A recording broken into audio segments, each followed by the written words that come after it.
Good afternoon, everybody. Christine Barconi live here in the NBC4i Streaming Center with Ohio Health's Dr. Joseph Gastaldo. We all know this guy. Thinking back a year and a half ago is the first time I talked to Dr. Joseph Gastaldo here on NBC4i.com live, as well as on our Facebook page. And we had a great conversation that ended up going viral because it was such pertinent questions asked by you, the viewers. And that's what we're asking for today. If you guys have any questions when it comes to COVID-19, the vaccine, the new CDC recommendations that just came out yesterday, make sure you drop them in the comments below. Dr. Gastaldo, thank you so much for joining us. Always a pleasure. And today we're going to focus on vaccine hesitancy, in particular around younger people. The age group from 20 to 29 in the state of Ohio is the lowest vaccinated right now. Of course, we were the last group, and I lump myself into that category, to be allowed to be vaccinated. However, the vaccine rate has slowed since, and there are plenty of appointments out there. First, what is hesitancy? What does that mean exactly? Yeah, well, first of all, Christine, it's great to see you and to be back with you. Talk about Yes. history. We are living through history, and I never would have thought in my life I'd be in the position of having these conversations with people. But I'm very honored and humbled to be Thank with you. you again. So again, vaccine hesitancy. That's a I don't use that word that much, but that's the word out in the media. Vaccine hesitancy really is a term we use to lump people together who have in their mind questions and concerns that are very important for them to get addressed before they choose to be vaccinated. And the issue is that, there is a mountain of misinformation out there on these vaccines.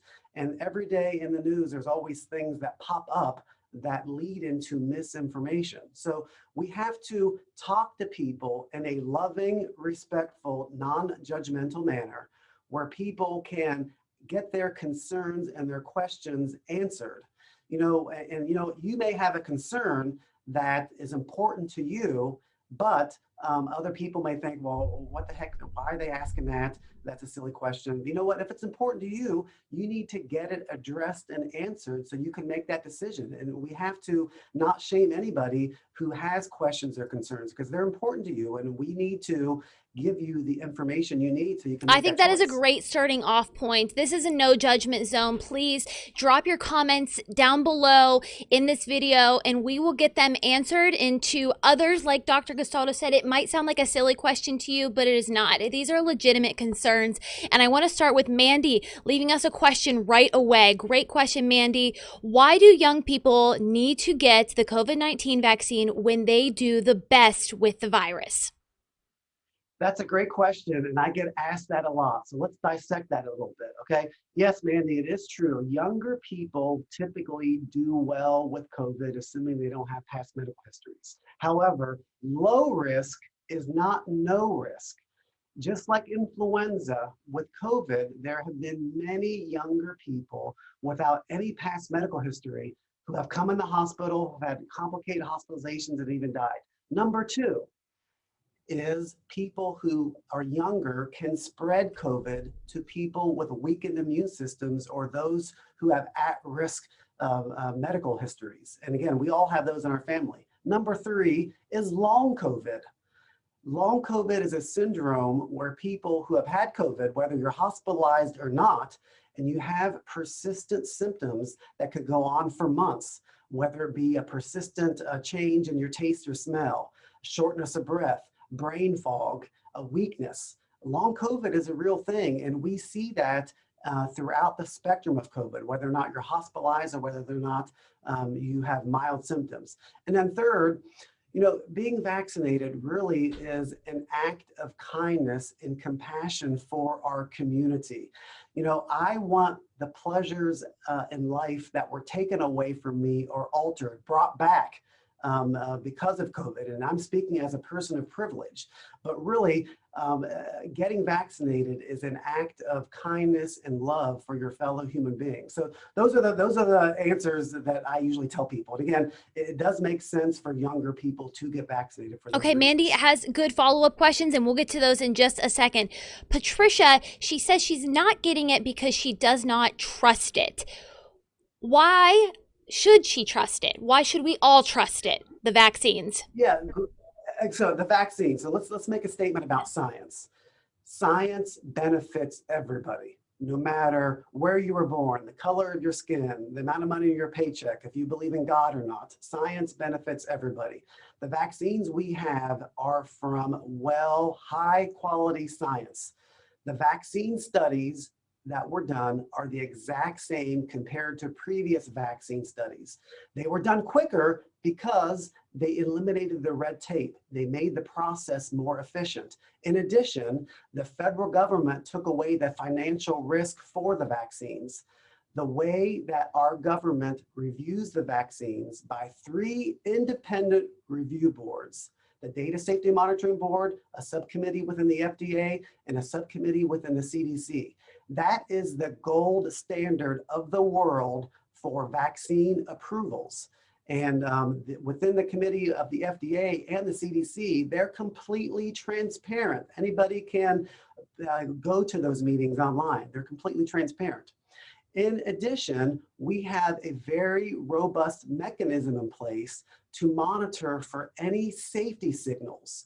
And a reflection of that is what led to the J&J pause. So to date in our country, we have given over 220 million mRNA vaccines, and there's been no safety signals at all in the mRNA vaccines, and roughly about 8 million J&J vaccines. We had the safety signals come up, they did a pause, they took a deep dive into that.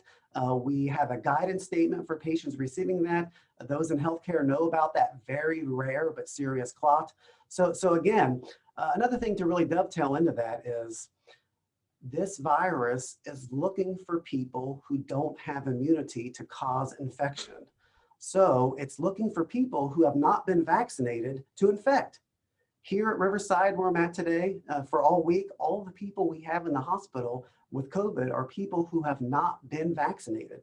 So really moving forward, we are going to be seeing people who have not been vaccinated get sick with this virus. And again, that is something I don't want anybody to get COVID for the reasons we just talked about. It can lead to bad Now, you things. mentioned the mRNA, and we do have a specific question about that.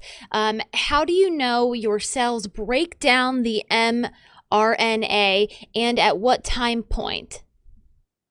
Yeah, so mRNA stands for messenger ribonucleic acid, mRNA. It's very, very unstable. It's not something that lasts. It's a very, very unstable molecule. In fact, with an mRNA vaccine, that's one of the reasons why it has to be kept extra cold in these ultra freezer type environments, because they're not very stable. So once you get injected with an mRNA vaccine, the degradation process starts right away. When your body normally makes mRNA, when your cells normally make mRNA, it is something that's degraded within hours. So when you get injected with an mRNA vaccine, the mRNA goes into your cells. Within hours, it is broken down. It does not alter your DNA. The mRNA teaches your cell to make the spike protein, and within hours, the spike protein is also broken down. But mRNA is a very, very unstable compound. It doesn't linger. A question from Timothy, and I know Dr. Gastaldo can't specifically answer this question because he's not a policymaker, but Timothy is asking, when will we see masks going away? As a medical professional, as a doctor, when do you think that will be safe, I guess? Yeah, so once the positivity numbers go down, so in our country now, our positivity numbers are coming down. They're roughly in the 50,000 per day, new cases, and that's still too high. That is still too high. We are at really the same level as where we were last summer. One thing I will say is, as we have changes in the season, we're going into the summer months, and as more people get vaccinated, I feel confident in saying that our numbers are going to go down. And once they get down to a specific level, then it is very, very appropriate to have further de-escalation of mask wearing and other mandates. And I know Governor DeWine and Dr. Vanderhoff at the ODH level are already operationalizing and trying to get there. But This is not the time to do it yet because our numbers are still too high, but they are going in they're going in the right direction. Sandy is asking, and she says, "What if you had the infusion of antibodies after COVID?" I'm not exactly sure. I'm a, I know okay. what She you're knows talking what about. you okay. Yeah. So what I think what Sandy's talking about are COVID-19 monoclonal Okay. antibodies. So monoclonal antibodies are antibodies against the virus that we give to people if they have COVID-19 and they're at risk. So a couple points on that. When you get the monoclonal antibody, those stay in your system for a long time, and you have a wonderful layer of protection from those monoclonal antibodies. Theoretically, those monoclonal antibodies can interfere with the vaccine response. So the recommendation is if you have received the monoclonal antibodies, not to get a vaccine within 90 days. And really, you don't need it because the monoclonal antibodies give you that layer of protection for 90 days. Okay. So I believe this is a man asking this question. He says, "If I take the vaccine, does that mean my kids that I have after might be immune to COVID?" That's a great question. And the answer to that is no. So what he's asking is, if I get the vaccine, will my children inherit my immunity to Mm-hmm. the vaccine? As a man, no. As a woman, it's a little caveat, and let's talk about that for a Mm-hmm. pregnant woman. If you are pregnant and you choose to be vaccinated, and we have great safety data on that that was released recently by the CDC, when you are pregnant and get a shot like the flu shot, we call it a twofer. You're getting an immune response for the mother and also an immune response for the baby. So if a woman gets the vaccine when she's pregnant, she's protecting herself, she's protecting her baby. And also too, when the baby's born, they have a degree of immunity for a while from the mother, and the mother makes protective antibodies against this contagious virus that go into the breast milk. Yes. So Gina is asking, so the common cold can't be cured, but less than a year, a vaccine for COVID-19 can come out. Can you explain why that is? Yeah, a lot of reasons. So again, a common cold, there are many viruses that cause the common cold, and there's a family of viruses, coronaviruses, that cause the common cold. They're different. The name of this virus is SARS coronavirus 2. SARS coronavirus 1, which is very, very similar, first came on the scene in 2003, followed by a very, very similar coronavirus, MERS or MERS, in 2012. So based on previous research that we have from the first SARS and MERS, we had a lot of the homework already done in getting a vaccine. And again, that's another reason why we were able to get a vaccine out, a vaccine that's very safe, very effective, with no cutting of the quality corners or scientific corners, and getting a vaccine out for the Okay. studies. And Carol is asking, she knows people who have gotten the vaccine and then have gotten COVID. Why is that? And I want to know, was it as strong? What are you seeing as far as infections post-vaccine? Yeah, so first of all, it is uncommon to get COVID after being vaccinated. No vaccine is 100%. And you know, the CDC is starting to release information out on post vaccination infections. So we've learned that a lot. And when you look at the data from the CDC, a lot of the people who have had COVID after being vaccinated have been asymptomatic. But for those who are symptomatic after having been vaccinated, their severity of illness is not as high. In other words, this vaccine, its biggest impact is preventing hospitalizations and preventing death. Now, there are people where the vaccine doesn't work as well. For example, those with weakened immune systems and the very elderly. Recently at Riverside, we had a 90-year-old woman come in the hospital who was vaccinated, and she had symptomatic COVID-19. But she did not die. She left the hospital and she recovered. So her being vaccinated, I'm convinced, prevented her from dying. Are there any natural ways to build your immunity to COVID-19 if you do not want to get the vaccine? Yeah, I think, you know, that really applies to anything in general. You know, a healthy diet is important. Being physically fit is important. You know, if you're not as physically fit with any disease, you're not likely to do as well. There are some studies out there looking at those who have become sick with COVID-19 having lower vitamin D levels. If you do, or if you're thinking about that, you really should talk to your doctor to get a vitamin D level done. Too much vitamin D can make you sick. But other than that, there's really nothing magical you could take for your immune system other than common sense things, well-rounded diet, considering taking vitamin D if you're deficient after talking to your doctor, and exercise. A lot of people on here are asking about pregnant women, going back to pregnant women getting the vaccine.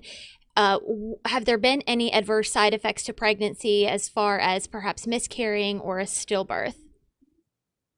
Yeah, so on April 21st, 2021, recently in the New England Journal of Medicine, anybody can Google this, the CDC did release information from over 35,000 pregnant women who received the vaccine, and there were no serious safety signals at all in that 35,000 collection.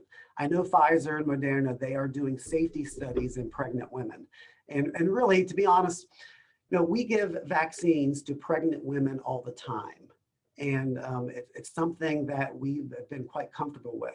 And, being pregnant is a high risk scenario for the mother and the baby in the setting of getting COVID-19. So really you have to ask yourself, what's the risk versus benefit?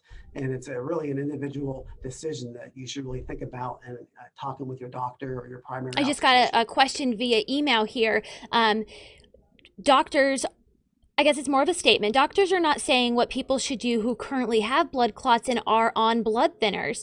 What is your viewpoint on this? Should people who have blood clots and are on blood thinners be getting the vaccine? The short answer to that is absolutely yes. That's a great question. So again, people get blood clots for a lot of reasons. People get blood clots from being on specific medications, disease states, going for a long train ride or plane ride. People get blood clots for a lot of reasons. And oftentimes people who get blood clots have a lot of high risk conditions. So the short matter is, yes, if you have a blood clot, a history of blood clots, or on a blood thinner, you should still get the vaccination. When you go to receive your vaccine, they'll ask you if you are on a blood thinner, because if you are, they'll want to watch that injection site and make sure they put a pressure on there. A great question. Leslie is asking, she says it's not FDA approved, but it is CDC approved. What is the difference and why should people be confident despite the fact that it is not FDA approved, these three vaccines? Yeah, so officially the nomenclature is this. These vaccines are FDA authorized under emergency use. This is an emergency. And these vaccines are CDC recommended. That's the mechanism it goes through. So we have two independent groups within the CDC and the FDA who are transparent, or they're open to the public. And I listen in on those. It's not a love fest. They ask a lot of difficult decisions. And they make decisions based on the science. They make decisions based on what's happening with this very contagious, terrible virus. They always make decisions based on the risk versus benefit. And then moving forward, having this conversation now is very different than back in December or January, because we have given over 230 million doses of these wonderful vaccines. So initially when I did vaccine talks, I was always talking based on the clinical trials. Pfizer, for example, had a little over 40,000 people in their study. J&J had 44,000, Moderna had 30,000. And we would make statements based on those studies, which are higher than other routine vaccine studies. So moving forward since then, we're not talking thousands of people, we're talking millions of people who have received these vaccines. And again, we have a very robust mechanism in place for monitoring of any potential safety signals. We have had quite a few new viewers join us, and several of them are asking, including Sue is asking again about that monoclonal infusion. And she's asking, does this mean she is safe now? So if Sue, when you got your monoclonal antibody for a 90-day period, you have a layer of protection from the monoclonal antibody. You are not considered fully vaccinated, but you do have a wonderful layer of protection. Having the monoclonal antibody in your body can and will likely interfere with a vaccine immune response. So the recommendation is for a 90-day period, do not receive your vaccine, but after 90 days, you are good to go to get your vaccine and get that great, wonderful layer of protection. All right, that is all of the viewer questions that we have so far. And I want to thank everybody very, very much for these intelligent and pertinent questions. Really great conversation that we have. Dr. Gastaldo, is there anything that you would like to add that we may not have touched on? Yeah, a couple things to let people know too about the vaccines. Again, we have given over 230 million doses. Safety signals look wonderful. People know about the J&J vaccine. I think messaging wise, we need to let people know this. These vaccines are free. They're purchased by the federal government. It is unlawful for anybody to receive a bill for these vaccines. And that is a significant potential barrier for people who have those concerns. I don't want to get a bill for these vaccines. You will not. You will not get a bill. You will not. Now, to let you know this though, when you go to get a vaccine, they ask for an insurance card. They ask for an insurance card for the following reason. The federal government allows people to submit a bill for the vaccine administration. So the point of giving an insurance card is, if you have an insurance card, let's say it's Aetna or whatever, they will bill the insurance company for administration fee. If you do not have an insurance card, that's fine. You will still be vaccinated. But whoever is giving the vaccine now is allowed to bill the federal government for reimbursement under the CARES Act. So again, it is unlawful for anybody to get a bill. If anybody has received a bill for these vaccines, they should contact the Attorney General's office. But there is clear guidance on that. These vaccines, it is unlawful for a patient to receive a charge for these vaccines. We need to take this vaccine safety and efficacy message to all communities, all zip codes, in a loving, respectful, non-judgmental manner. And Christine, I really thank you for having me here to engage this group. And really, we are getting to a better place. And for us to get to a better place, we'll get there quicker by getting shots in people's arms. But we have to give people the information they need so they can make Yeah, that decision. absolutely. And we just had a new question come in, and I want to ask you because it's a great question from Tanya. And she said, what if you already had your second vaccine but got COVID within 14 days? Is her vaccine still good? Your vaccine is still good, yes. The vaccine you get is fantastic after the second dose. So again, we do see people who get COVID in between the first and second dose, but you don't get that maximum protection. You're not considered fully vaccinated until you are 2 weeks out from the second dose of Pfizer and Moderna, or 2 weeks out from the single dose J&J vaccine. So for some people, that's an advantage. They want to be fully vaccinated as soon as possible. So if you want to be fully vaccinated as soon as possible, you got to get. All right, and my final question, we touched on it a little bit before, with the new CDC guidance that is out, people who are vaccinated can meet outdoors in small groups. That is the new guidance. Is it appropriate for you, and how would you suggest going about asking your small group of people if they are vaccinated? Yeah, that's a great question. It's kind of like the honor system too. So do you ask them, and do you ask to see their card? This is how I look at it. If you have a weakened immune system, or you have a loved one with a weakened immune system, you have to advocate for their safety. Nobody is going to be a better advocate than themselves or someone in their family, a loved one. So my suggestion would be is you have a responsibility to advocate for vulnerable individuals. And if you have a relative who's a transplant patient, someone with advanced HIV, you have an obligation to advocate for your safety if you're that person, or for your family member if you have those in your family. So I would, if my mother and father was a transplant patient, of course I would be asking them, hey, have you been fully vaccinated? And if I really wanted to take that to the next tier, I would probably ask them for the vaccination card. And again, I wouldn't do that for people that I know, but again, being out in the public is different than being with people in your circle of family or friends? All right, guys. So just anecdotally here, I am 2 weeks fully vaccinated today, so I'm feeling really good about that. I did get sick from the second vaccine. I was really down for the count, had some flu-like symptoms. I took some flu medicine and I slept for about 12 hours, and that it wore off. So there are side effects, but to me, anecdotally, it's worth it. Dr. Gastaldo, you've been in the hospital for months and months, and you have seen families devastated by this virus, and this is the best way for it to end. And so hopefully people out there will do their part and get those vaccines. Walk-in appointments are readily available all over central Ohio at this point. Absolutely, and I'll echo your experience with mine, Mhm. Christine.